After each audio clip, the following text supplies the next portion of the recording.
Guys, did you see? Injustice 2 now features the Teenage Mutant Ninja Turtles! You can play as all 4 radical reptiles. Leotard, Dom DeLuise, Rudolph the Red-Nosed Reindeer, and Milky Bungalow. And now we get the chance to put them up against some of the greatest comic characters ever created. But why would we do that when we could play all these other games instead?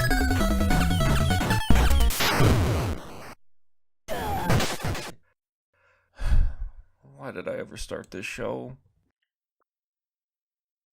Hello there, I'm Nick, and this is the Game Apologist, where we look for the good in bad games. Something you'll come to know about me is, as much as I love this guy, or this guy, or this guy, there are few corporate entities that have latched onto me as hard as the Ninja Turtles. Which can be said by so many others because, well, I can say Ninja Turtles and none of us blink an eye at such a ridiculous concept. As with anything as big as the Turts, of course they've been involved with numerous video games. But despite the ridiculous amount of games, rarely have we seen the Ninja Turtles act like, well, ninjas. We have yet to get that stealth action game these tubular dudes truly deserve. But hey, you certainly have plenty of other options when it comes to turtle games. We have side-scrollers, action-adventure games, brawlers, Metroidvania, sports, turn-based RPGs. Seriously? With that in mind, it might not come off as much of a shock to you to learn that there are Ninja Turtle fighting games, especially when the most prominent of them came out during the time when people could not shut up about Mortal Kombat and Street Fighter. What may surprise you is just how many fighting games starred the Brothers Green, so I figured we'd take a look at them today. Let's not waste any more time and take a look at the first game on our list, Ninja Turtles Tournament Fighters for the NES. Okay, so the story is Shredder's all like, bet you can't beat me up, and the Turtles are all like, yeah, we can. And then they're like, let's punch each other before we punch this guy to prove it. That's about as deep as the plot got for anything turtle related back then, so it's fine. Alright, let's pick one of the 4 turtles, and oof, they have less coloration than those cheap knockoff toys. Okay, so first problem right off the bat, you don't have many characters to choose from, and half of them are just color swap turtles, and they don't even have their weapons. Ugh, okay, so if they don't have weapons, what do they...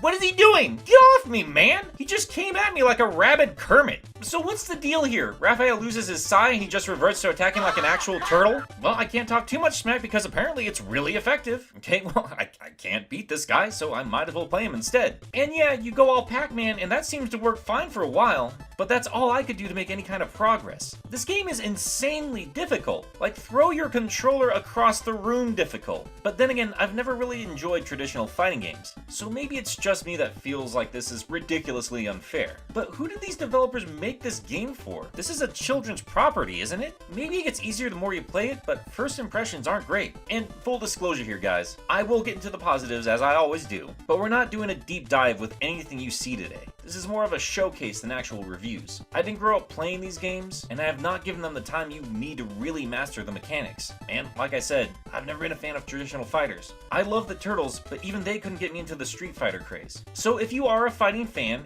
and you want to dig a bit deeper, I recommend checking this out for yourself, because I can only tell you so much about the genre. All that said, let's talk about the positives I did glean from this title. This rare game is coveted by collectors for some very specific reasons. Not only does it represent a popular brand in a popular genre, but it's also one of the few fighting games for the original Nintendo. It's just hard to pull off games like this on that old machine. And because of that, this game is very ambitious and technically impressive. There's really only so much you can do on an 8-bit system with 2 buttons on the controller. Regardless, Konami pushed this old system to its limits and provided arguably one of the best this genre could do for this aging system. The Turtles are color swapped and weaponless, but they do have some unique moves. And this looks really nice for an 8-bit fighter. And even though you really only have A, B, and the directional pad to work with, you can pull off a surprising amount of moves. Again, I'd recommend coming in if you're looking for a challenge and you're somewhat adept with fighting games, but if you're someone like me who has a strange fascination with games that push boundaries of technical limitations, seen how much game they could fit in with the little provided, check this out, it's pretty cool. Alright, so we have Tournament Fighters out of the way, let's move on to the Sega Genesis for Tournament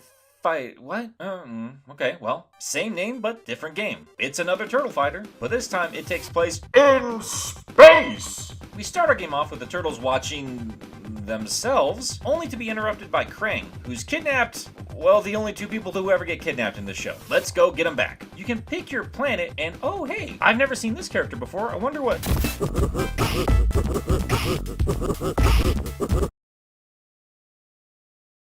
Bad touch bug, bad touch bug, bad touch bug! Who recorded that noise? noise and sound like he was doing an impression of Goofy doing things, well, things Goofy should never do.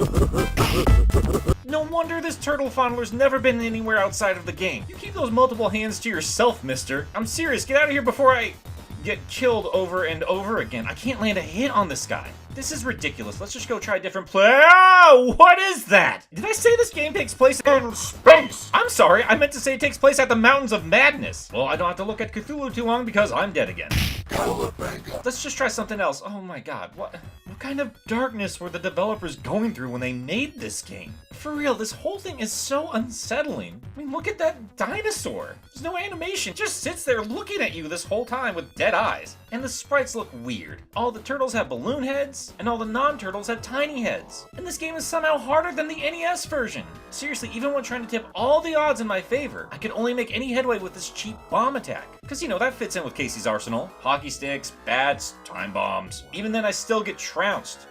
Alright, again, I'm not exactly good at these games, and it doesn't control badly. Even if they dedicate an entire button to just yelling. If you're a bit of a sadist, you might enjoy this brutal difficulty, and the Lovecraftian horrors. For me though, I think it's time to move on to the Super Nintendo, where we will now play— oh, come on! Alright, so we have a third tournament fighter, but again, a completely different game from the other two titles that share the same name. But it's still kicking around my shell tuckish. Why are these games so hard? Yes, alright, this game is also difficult, but I don't know. This one feels a little more fair. Like I actually feel like I'm losing due to inexperience, and not because the computer is reading my mind. I still had to put it on the easiest setting, but the controls feel much better, the moveset's much more versatile, and it felt like I was getting better with each and every fight. It's the difference between running up a steady incline as opposed to running into a wall. I spent about as much time as I did with the others, which admittingly isn't that much time, but I actually had some fun here. Plus, the graphics are absolutely beautiful. The sprites are wonderfully detailed, the backgrounds are alive and chock full of cameos, and fly crotch. Out of these three, the SNES version is easily my favorite, but as frustrated as I was, especially with the Genesis version, I still love that Konami went to the trouble of programming three entirely different games. While they all have their flaws, and one is clearly superior to the others, I don't think any of these are bad games, especially if you can play any of them with other people. There's more we could talk about here. I've barely skimmed the surface with these three, but we have to move on.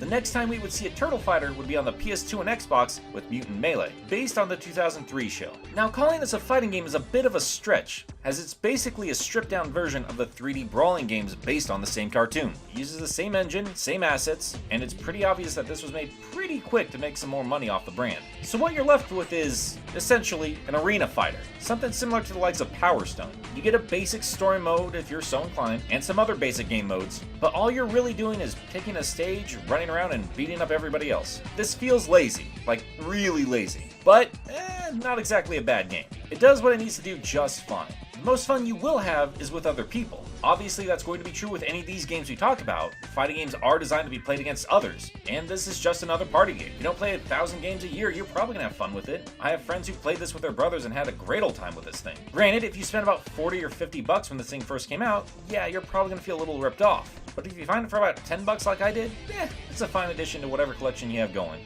Let's move on to Ninja Turtles Smash Up for the PS2 and Wii. Now this game I was actively looking forward to. Ninja Turtles are one of my favorite franchises. Smash Brothers is one of my favorite game series. And this game was bragging about how it got developers from Team Ninja and developers from Smash Brothers Brawl to help make this game. Teenage Mutant Smash Brothers? Yes please. This game was set to celebrate the 25th anniversary of the Turtles, and with the Turtles Forever special due out only a couple months after this, I was as excited for the TMNT as I had ever been as a little kid. So like Brawl before it, I eagerly awaited to see what characters they'd cram in from the surprisingly expansive Turtleverse. Bebop, Rocksteady, Slash, Metalhead? God, I hate rabbits. I didn't always. I thought they were hilarious the first time they appeared, but then they didn't go away. And now we get not one, not two, but three of these stupid things in the game. Okay, character selection sucks, but surely we'd get some iconic locations for the stage. Nope. No, of course not. When this came out, I played it once and put it away. Extremely disappointed. All these years later, I think it's about time I gave this a fair shake. And I gotta admit, it's pretty good. Not Smash Brothers good, but what is? If I stop being a whiny little super fan and just enjoy this for what it is, this game's a lot of fun. And even though I would have liked a more robust roster, there are still little nods to Turtle history in this game that I greatly appreciated. And Yeah, I kind of like the Ninja Rabbit. Could have done without the Splinter Rabbit. I mean, we already have a character named Splinter in the game. Do you really need to cause some more confusion? Why didn't you just put Sam Fisher in here if you were so desperate to remind everybody that you own the license to Splinter Cell? Whatever, it doesn't matter. For real though, did we need that one with a thong? Who is that for? Now that's all there is when it comes to the console games. But there are actually a couple more fighting games I managed to track down. Here's Ninja Turtles versus Power Rangers in Ultimate Hero Clash. Now that is a crossover I can get behind. And not Next Mutations versus Space Rangers crap.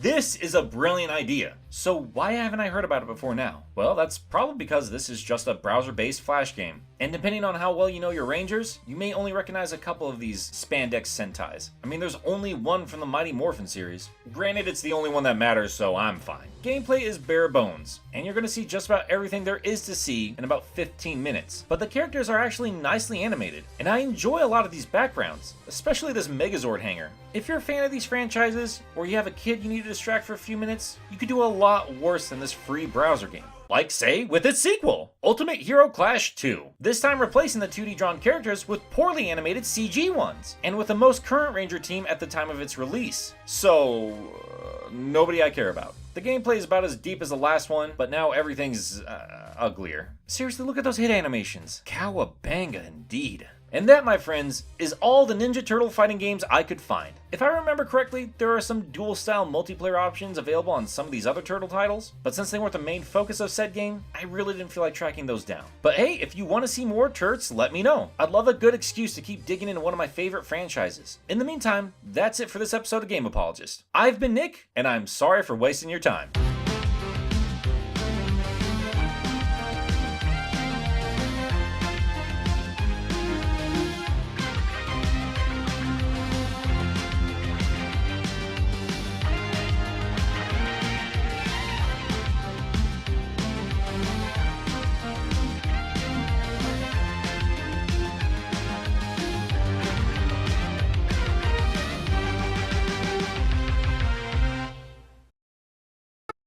I get yelled at. I get scooped on my story. I nearly get fired.